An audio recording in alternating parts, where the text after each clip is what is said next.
হেলনে দেশে মুক্তিযুদ্ধ হয়েছে, সেই লোকটার বাড়ি আগুন দিয়ে পুড়ে দিলেন।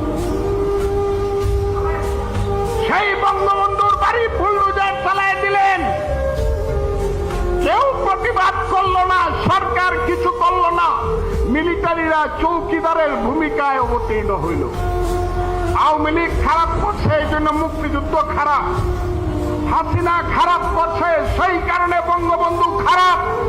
এই কথা বলে যারা মুক্তিযুদ্ধকে, বঙ্গবন্ধুকে ৭২-এর সংবিধান, হায় হায়, আলী রিয়াজ নামে একটা মানুষ হয়েছে, হে আমেরিকায় মাস্টারি করে, হে আমাদের চেয়ে 10 বছরের ছোট, হে আইসা প্রথম কইছে সংবিধানটাকে ফেলায় দেব, ৭২-এর সংবিধানকে ফেলে দেব।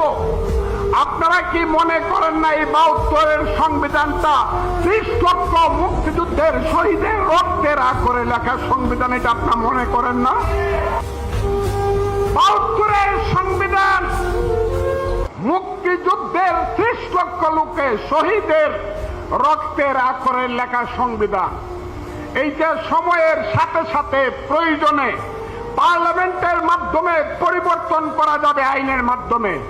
কিন্তু কেউ যদি ছুঁড়ে ফেলে দিতে চায়, তার বিরুদ্ধে আরেকটা মুক্তিযুদ্ধ অবশ্যই হবে।